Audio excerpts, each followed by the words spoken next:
Hi, my name is Staceyann Chin, and I'm the mother of a 6-year-old, a very fierce 6-year-old, a very fantastic 6-year-old, very beautiful 6-year-old. And usually she's pretty good at telling me like what she feels and what she doesn't feel and what she agrees with and what she doesn't agree with. You know, she's no stranger to speaking her mind. She came home to say that she was feeling rather sad because a friend of hers told her that it was time to start combing her hair properly because she was looking kind of wild, and that doesn't look good. And I have to tell you that every day, you know, we comb this hair of Zuri Chin's. She wakes up in the morning and I said, what do you want to do with this hair? And she says, oh, I want to do a ponytail on this side and I want to do a braid on that side, or I want to do a poof today, or I want to do braids today, or, you know, can you leave it in an afro? And then we have to like comb it out and put moisturizer in it and make sure that she feels good and that she feels like her afro has been dealt with and that her hair is ready and she feels like fortified and ready to face the world. And I've worked very hard to make sure that this kid is very proud of her hair, that she feels fabulous. You know, in my own way, I rock my own idea of what I believe is beautiful, what I believe is fierce, what I believe is strong, what I believe is myself, uniquely, authentically me.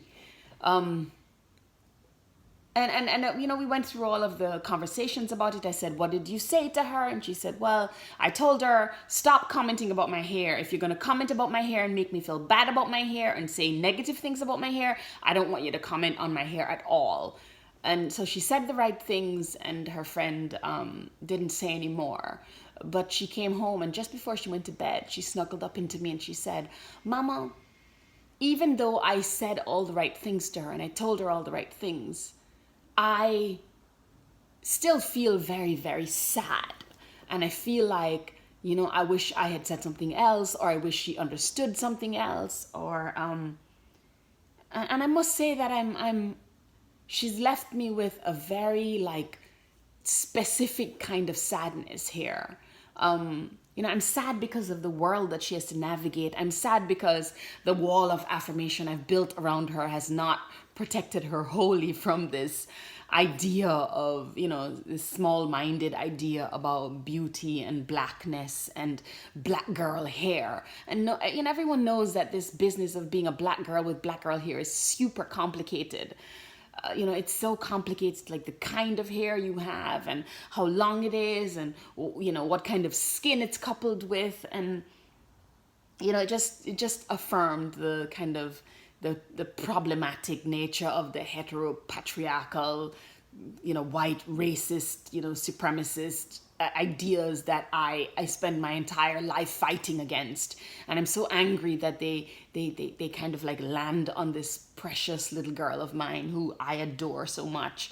And I also want to ask you about your own experiences, you know, about like, are you, you know, if you're a brown girl and you've had conversations and experiences about the hair business, and, you know, or, you know, what did your mom tell you about hair, and how did you deal with the sadness? You know, the question she left me with, and the question I could not answer, was, Mama, how do you deal with the sadness of your close friends and your family and people you love telling you that you're not beautiful, or telling you that something is wrong with you because you have a different idea of beauty, or because you have a different, you know, hair from they do, or because you wear your hair in a way that they don't like.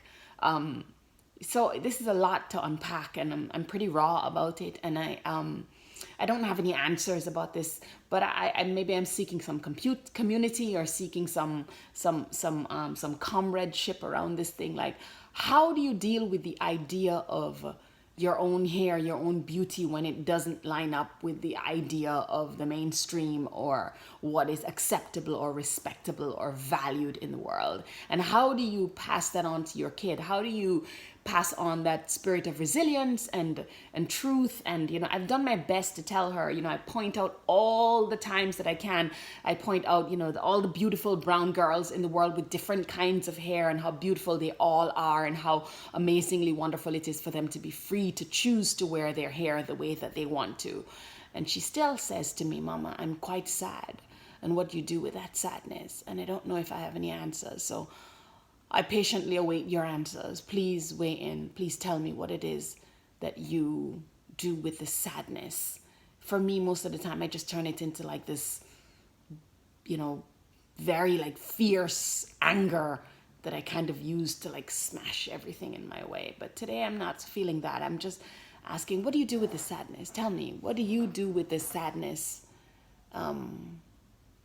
What's your experience with this?